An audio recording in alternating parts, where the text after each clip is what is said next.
Antara paparan menarik hari ini, nampak bentuklah seluar dipakai Hana Delisha jadi bualan, ramai sakit mata.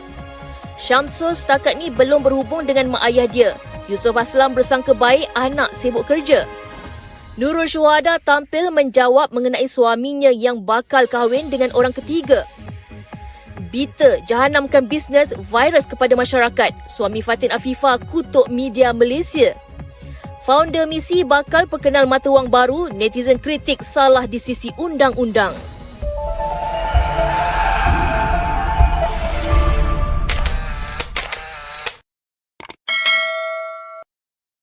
Pemilik akaun founder Misi, Nur Ahmad Faiz Muhammad Azmi memaklumkan bahawa dia akan memperkenalkan mata wang baharu bagi membantu kitaran ekonomi rakyat di Malaysia.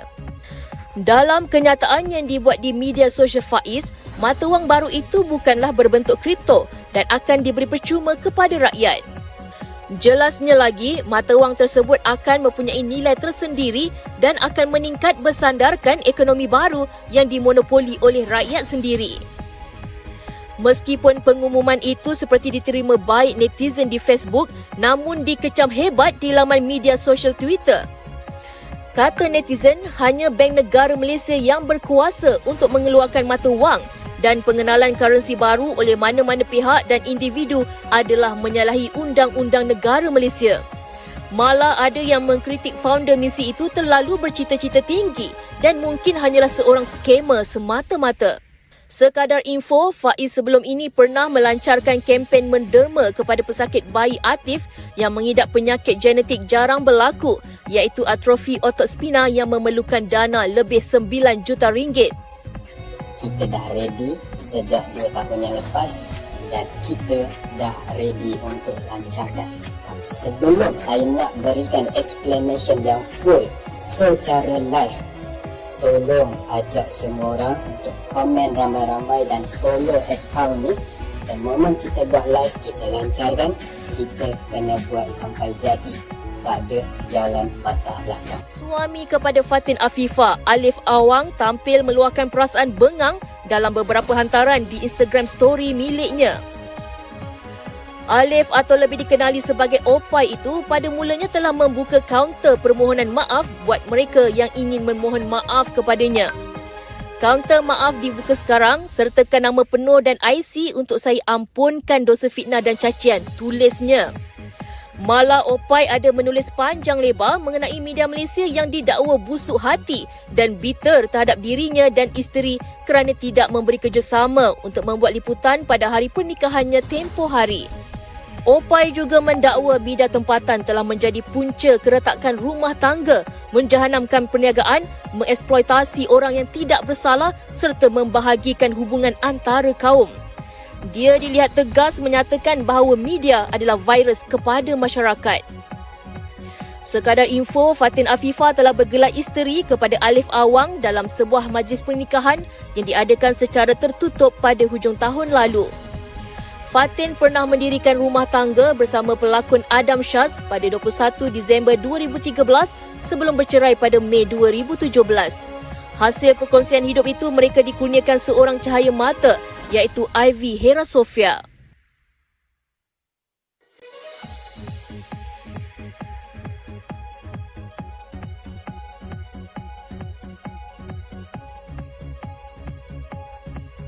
Isteri kepada pelakon Hafiz Roshdi iaitu Nurul Syuhada Mat Syukri tampil menjawab dakwaan mengenai suaminya yang bakal berumah tangga dengan orang ketiga dikenali sebagai Atira Yuhada. Menurut laporan harian Metro, Syuhada berkata dia menyerahkan perkara tersebut kepada Allah Subhanahu Wa Taala. Kalau mereka nak kahwin, saya serahkan segalanya kepada Allah. Allah janji pembalasannya lebih pedih, kata Syuhada. Bukan itu sahaja, usahawan berusia 29 tahun itu juga enggan perkara tersebut mengganggu mental dan emosi anak-anaknya. Dalam pada itu, Syuhada atau lebih mesra disapa Syu memaklumkan kedua anaknya, Humairah dan Umar kini di bawah penjagaannya di Perlis. Malah Syuhada mengakui dia mungkin perlu mengambil sedikit masa untuk move on daripada Hafiz. Tanya dekat Allah. Allah dah janji dengan Syu betul. Pembalasan Allah lagi pedih jadi Kita serahkan Allah. Sekiranya benda tu jadi, anak-anak mesti akan jumpa juga bakal ibu tiri kan. Jadi macam mana Macam-mana, miskin. Itu atas kehendak anak-anak sendiri lah, sebab Humairah dengan Umar very against the team lah kan. So diorang pun tak nak kacau lah emosi dengan mental diorang. Enough show yang hadap semua ni. Tenanglah anak-anak, ya Allah. Sebenarnya kalau ada orang kata Syu tak move on lagi, Syu belum lagi berada di tahap yang orang kata ni, apa komen Syu? Move on dari segi apa tu? Sebenarnya bukan move on dari segi kita nak kembali kepada dia ke apa. No, that's not it lah. Cuma kita punya hati tu bila Allah uji, betul? Bila Allah uji, Allah nak tegur kita tu. Aku bagi pinjam je kebahagiaan tu berapa lama. Aku ambil balik ni. Sebenarnya move on tu antara kita dengan Allah tu, kita nak ajar hati kita, betul tak? Susah sangat. Itu bukan tak move on daripada dia ke apa semua tu, tak lah. Semua itu mengambil masa. Betul. Okay. Thank you Syu. Pengarah Syamsul Yusof didakwa masih belum menghubungi kedua ibu bapanya selepas sah bercerai dengan isteri pertama, Puteri Sarah Liana. Perkara itu didedahkan sendiri oleh bapanya, Datuk Yusof Haslam, yang memaklumkan anaknya tidak menghubunginya mahupun isteri Datin Fatimah Ismail. Bagaimanapun, penerbit berusia 69 tahun itu cuba bersangka baik dan mengatakan Syamsul mungkin sibuk dengan kerja menyebabkan dia tidak berkesempatan untuk menghubungi mereka. Dalam pada itu, Datuk Yusof Haslam berkata dia gembira apabila mengetahui anaknya dan menantu kesayangan bercerai dengan cara yang baik. Bukan itu sahaja, penerbit Gerak Khas itu memaklumkan hubungan Sarah dan Syamsul dengan kedua anak mereka, Syekhul Islam dan Sumayyah, baik-baik sahaja. Mak dia dengan ayah dia. Tapi apa sekali pun saya rasa mungkin tengah sibuk syuting. Saya rasa kita bagi masa. Saya rasa gembira kerana Syamsul dengan Sarah dah bercerai, tapi dengan cara yang baik.